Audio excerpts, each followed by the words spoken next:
So hi hello everyone, আবার একটা নতুন ভিডিওর সাথে হাজির হয়ে গেছি আমি তোমাদের সাথে। তোমরা তো সবাই জানো আসামে গেছিলাম। হ্যাঁ, আসামে গিয়ে আমি একটা রুম নিয়ে সেখানে রেস্ট করে ফ্রেশ হয়ে সন্ধেবেলা বেরিয়ে পড়েছিলাম কিছু খাবার এক্সপ্লোর করার জন্য। যেহেতু রাতে ডিনার করতে হবে, তাই জন্য ডিনারে কী খাবো, তো ভারী কিছু খেতে হবে, তাই জন্য নিয়ে নিয়েছিলাম সেখানে আসামিস স্টাইলের বিরিয়ানি কেমন হয় সেটা ট্রাই করার জন্য। এক প্লেট বিরিয়ানি নিয়েছিল মাত্র 140 টাকা, কিন্তু বিরিয়ানিটা বেশ ভালো ছিল। যেহেতু আমি গ্রেভি খেতে ভালোবাসি না, তাই জন্য সিম্পলভাবে বিরিয়ানিটা নিয়েছিলাম, চিকেন বিরিয়ানি।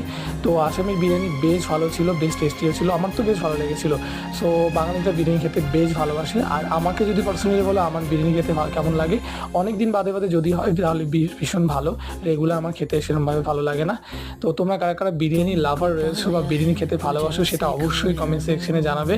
সো এই ছিল আজকের বিরিয়ানি। আসামের বিরিয়ানি কারা ট্রাই করেছো সেটা অবশ্যই অবশ্যই অবশ্যই জানিও। সো আজকের মতো বিদায় নিচ্ছি, দেখা হবে খুব শীঘ্রই নতুন একটা ভিডিওর সাথে। চলো, কেমন লাগলো ভিডিওটি অবশ্যই অবশ্যই জানাবে। আর চ্যানেল